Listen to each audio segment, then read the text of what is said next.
I am Ada Sizemore Caldwell. I am 61 years old. I live in a small frame house on the north end of Harlantown, Kentucky, with my husband Ellis, who is 8 years my senior and a retired timber agent, and a yellow dog I call Biscuit because he looks like one. I was born on a dirt floor in Cumberland Hollow in the summer of 1866. My mother was a midwife. My father was a sawyer. I was, from the age of 11, my mother's apprentice and carrier of bags. I am writing this account of a year in my childhood because a young journalist from the Lexington Herald, Miss Eula Meacham, came to my porch last week and said she was writing a series of articles on women doctors in Kentucky before the turn of the century, and she had been told that a Dr. Althea Berry had served a year in Cumberland Hollow in 1887 and 1888, and she could find no other living witness. I told Miss Meacham I was the witness. I told her I would write it down. This is what I remember. I was 21 years old the year Dr. Berry walked in, and I watched the whole of it. Cumberland Hollow was not a town. It was a cove settlement of about 71 families, spread along 4 miles of a creek that fed the Cumberland River between 2 ridges of coal-black timber. There was 1 store, 1 grist mill, 1 blacksmith, 1 one-room school, 1 Methodist meeting house, and 1 Baptist meeting house. There was no doctor. There had not been a doctor in the Hollow since the Civil War.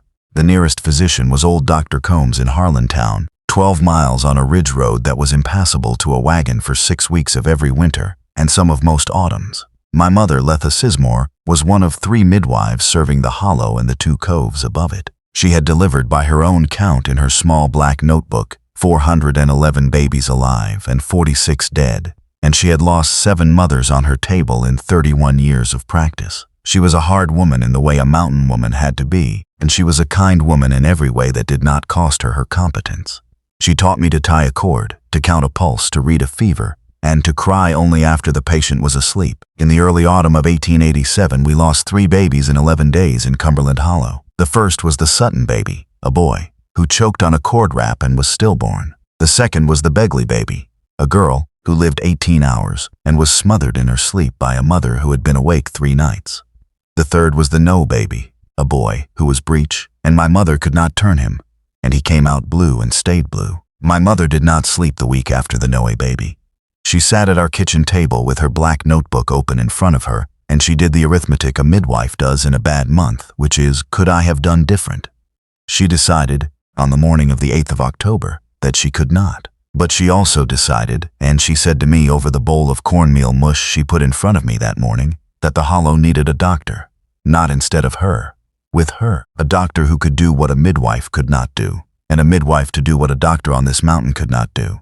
And she said, as if she had seen it coming down the ridge, and I believe, Ada, that before the year is out, the Lord will send us one. And 8 days later, the mail wagon brought us Dr. Althea Berry. On the afternoon of the 16th of October 1887, the mail wagon rolled into Cumberland Hollow at 3:15, up the creek road, driven by old Caney Burchett, who had driven the mail from Harlantown for 22 years.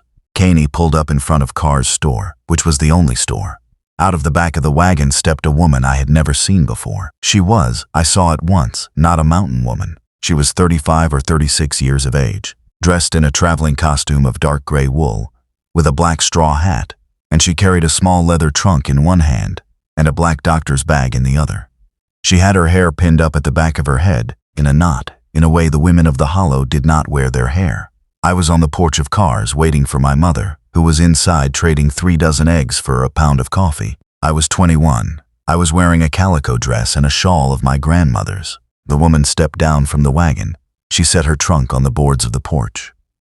She looked around at the 6 men who were sitting on nail kegs in a row along the wall of the store, and she looked at me, and she said, in an accent I later learned was Boston, "Good afternoon. Would one of you gentlemen or the young lady be so kind as to tell me where I might find a room to let? My name is Berry. I am a physician. I intend to remain in Cumberland Hollow." Nobody spoke for about 15 seconds. The 6 men on the nail kegs looked at each other. They looked at her. They looked at the black doctor's bag.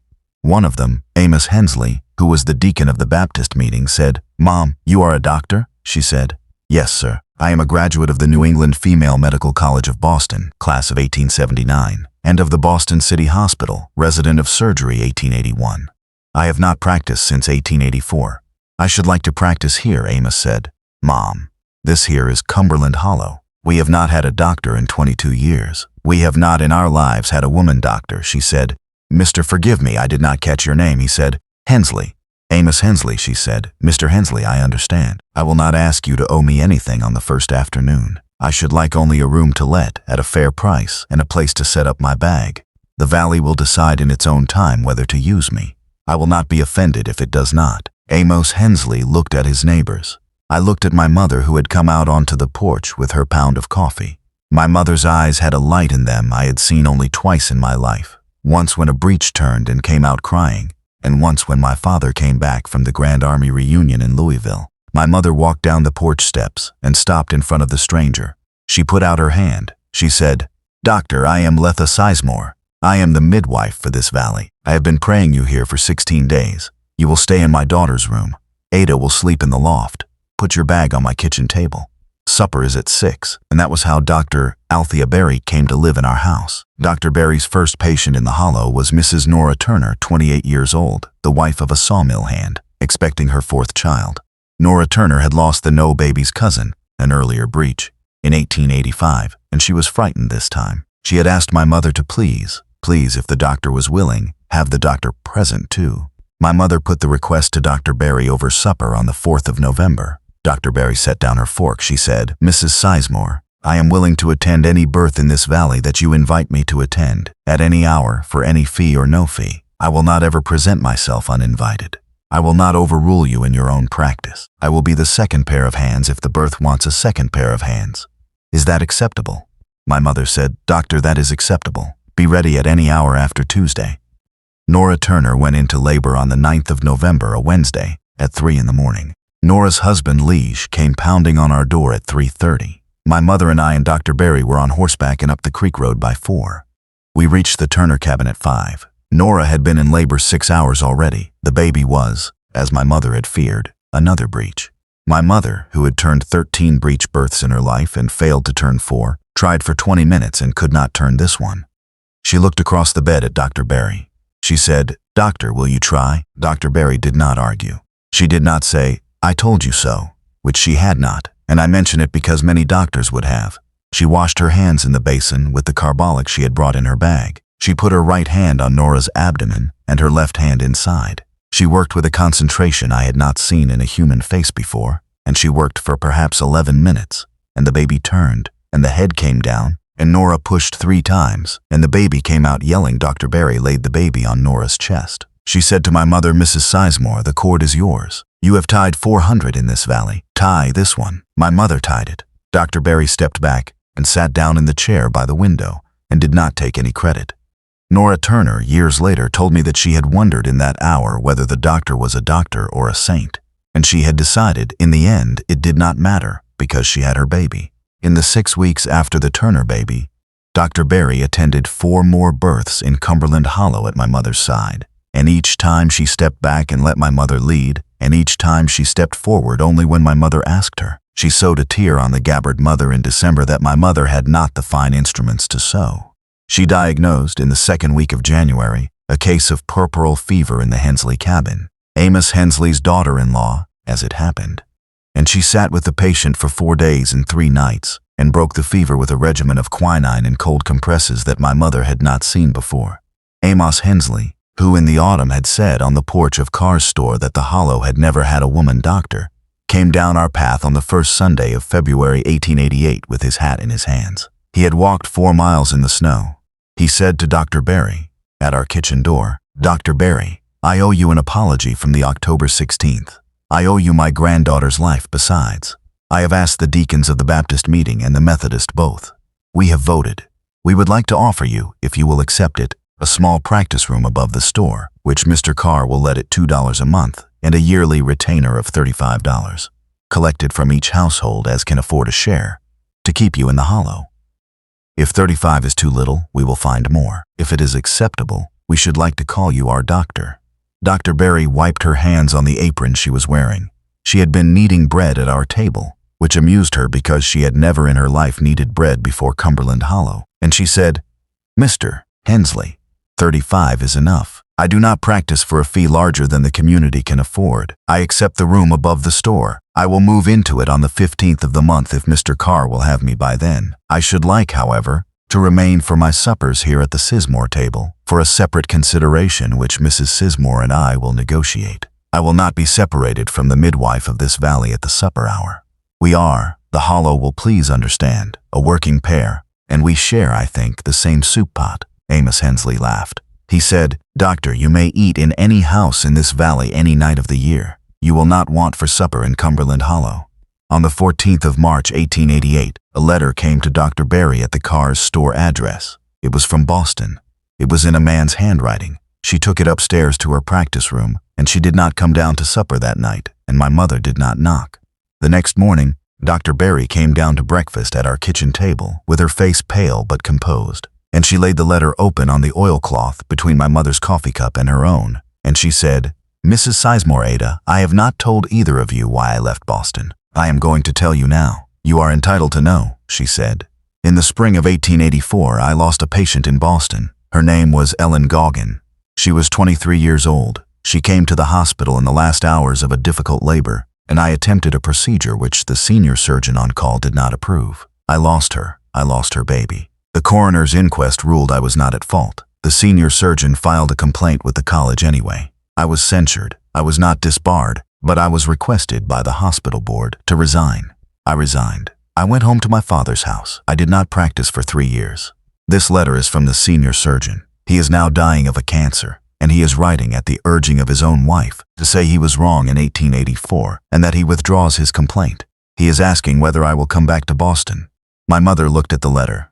She did not pick it up. She said, "Doctor, will you go?" Dr. Berry said, "I do not know yet, Mrs. Sizemore. I am asking you because the Hollow has offered me a practice I cannot get anywhere else, and you have offered me a partnership I cannot get anywhere else. And I want to hear from the midwife whether the midwife thinks I ought to stay."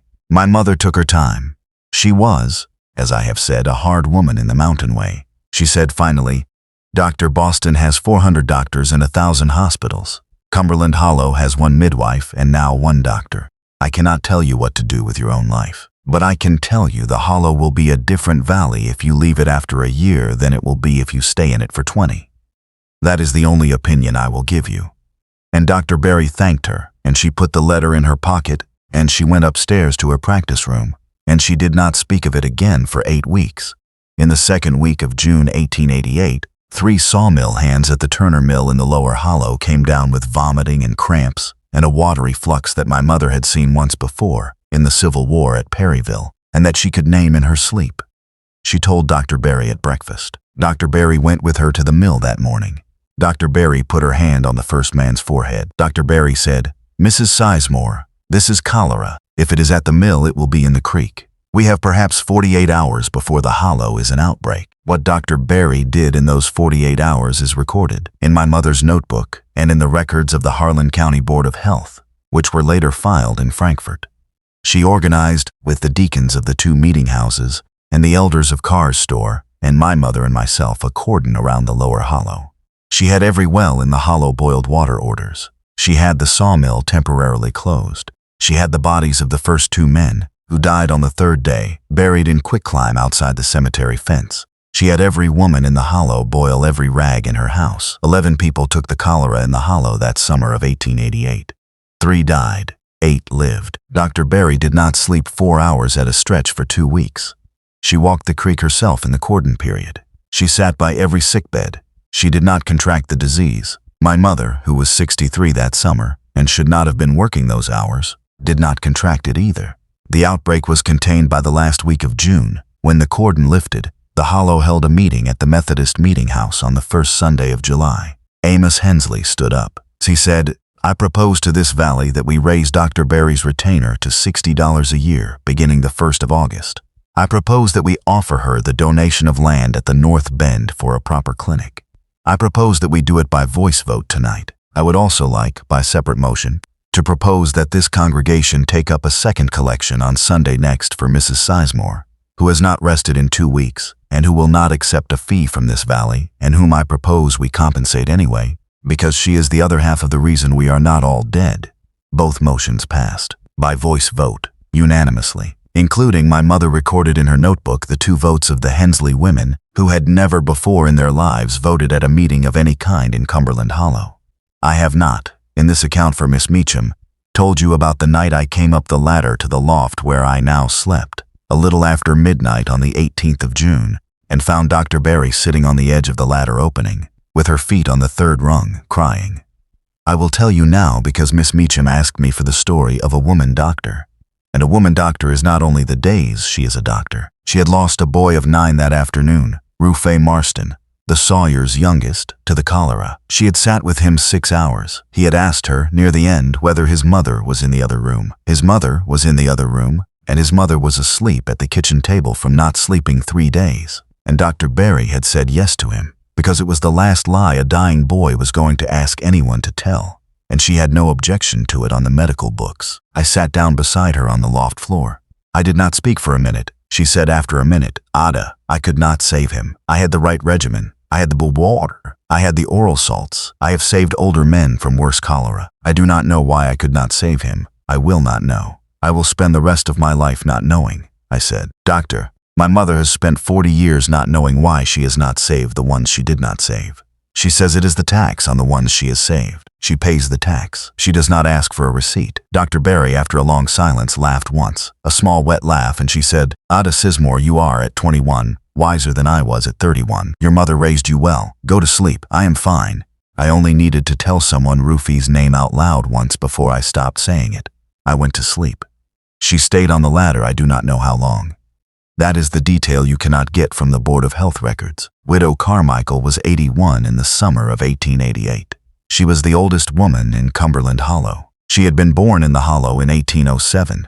She had lived through the 1832 cholera and the 1854 cholera, and she had, with her own hands, buried 2 children and a husband and a sister to fevers that a doctor, any doctor, would have saved. She came down to the well on the creek one afternoon during the cordon to fill a bucket, even though she had been told not to walk that far, and she found me at the well filling my mother's bucket. She sat down on the stone coping. She put her old hand on my forearm. She said, Ada, child, I will be dead by Christmas. I have felt it. It is no great sorrow. I want to tell you a thing I will not live long enough to say to the doctor herself, and you will tell her when the season is past and you think she can hear it. Tell her that the widow Carmichael of Cumberland Hollow died grateful. Tell her that I buried 4 of my own without a doctor. Tell her that if she had arrived in the year 1834, my Martha would have lived, and my Tom would have lived, and my husband Elias would have lived, and I would have been a different woman in a different life. Tell her that her year here, the 1 year, is a good year, and the years before her were hard years, and the years after her will be better years because she came. Tell her the women of Cumberland Hollow thank her. Tell her the ones who did not live to see her thank her through me. Tell her the ones who are coming will thank her through their grandmothers, and their grandmothers are us. Will you tell her that, Ada? I said I would. She died in November. I told the doctor at Christmas. The doctor did not speak. She only put her hand on the oilcloth of the kitchen table for a long time, and then she got up, and she put on her coat, and she went out and walked up the creek road in the snow, and she came back at dark, and she was all right. On the 9th of October 1888, a second letter came to Dr. Barry from Boston. It was from the president of the New England Female Medical College. It offered her a professorship in obstetrics at a salary of $1,500 a year with an apartment on Beacon Hill to begin the following January. It said the senior surgeon of the earlier complaint had passed away in August, and that his widow had made a public statement, reported in the Boston Transcript, that her late husband had been wrong about Dr. Barry, and that the college wished Dr. Barry to know it was wholeheartedly welcoming her back to the faculty. Dr. Barry laid that letter on the oilcloth of our kitchen table at supper on the 10th of October. She said, Mrs. Sizemore, Ada, I am going to tell the Hollow on Sunday. I should like to tell you first. I am not going. My mother, who had been slicing a cornbread, set down the knife. She did not cry because my mother did not cry in public, not even in the privacy of her own kitchen. But her hands trembled for the first time in the year I had been watching her work beside Dr. Barry. She said, Doctor, are you sure? Dr. Barry said, I am sure. I was a doctor in Boston for 5 years. I could not keep being one because I had made a mistake and I was not allowed to forgive myself. I have been a doctor here for 12 months. I have made, by my own count in my small notebook, 8 mistakes. I have been forgiven for each one by the patient or the patient's family before I could ask. I do not propose to leave a place that forgives me faster than I can ask. I am staying. Dr. Althea Berry practiced in Cumberland Hollow for 39 years. She never married. She built a clinic on the land the valley donated. She trained 4 girls of the Hollow as nurses, including me, though I eventually married and left the Hollow for Harlantown. She delivered, by my count in her own notebook which is now in my possession, 614 babies of the Hollow, and lost 11. And she kept in a second small notebook the names of each baby and each mother and each father, and a line about each of them, and she wrote in the front of that notebook, in a hand that grew shakier across the years, "These are my children. I had not children of my own. I do not need them." I have these. Dr. Berry died at her clinic on the 2nd of March 1927, at 74, of a heart that had climbed that ridge too many times. Every household in Cumberland Hollow sent a representative to her funeral. The Methodist meeting house could not hold them. People stood outside in the rain for the whole of the service. My mother, Letha Sizemore, had died in 1903, at 78, and I had thought at the time that I had seen the biggest funeral the Hollow would ever hold. I was wrong. The funeral of Althea Berry was larger. Miss Meacham, the journalist, if you print anything in the Lexington Herald, print that. Miss Meacham, you asked me at the start of this dictation what a stranger meant to a mountain valley in 1887. I will tell you now. A stranger to Cumberland Hollow was a threat for the first hour, a curiosity for the first week, a probationer for the first 6 months, and a neighbor for the rest of her life. Dr. Berry stepped off the mail wagon on the 16th of October 1887 as a stranger. By the 16th of October 1888, she was ours. She did not buy us. We did not buy her. We met each other one birth at a time, for a year, and at the end of the year we had decided, separately and together, that neither of us was going to let the other go. That is what the arrival of a stranger can do. In a valley like mine, if the stranger and the valley are both willing to wait 12 months to find out, that is my answer. I am 61. I have given the best of my memory. I will put down my pen now. Ada Sizemore Caldwell, Harlan, Kentucky. April 1927. Postscript, Miss Meacham. The clinic at the north bend of Cumberland Hollow is still open. A young doctor from the University of Louisville, Dr. Ruth Carmichael, a great-great-granddaughter of the widow Carmichael, as it happens, took over the practice on the 1st of April this year. She has written me 2 letters since she arrived. She says the Hollow is showing her the same patient courtesy it showed Althea Berry 40 years ago, and that she is not, she hopes, as slow a learner. I have written back and told her that she is not a stranger, because the valley has been waiting for her since the day Althea died. And I have told her that her great-great-grandmother at a well on a summer afternoon in 1888 made a prophecy, and the prophecy has now come true in her. You may print that in the Herald also, if you have column inches. It is the end of the story as far as I am alive to see it.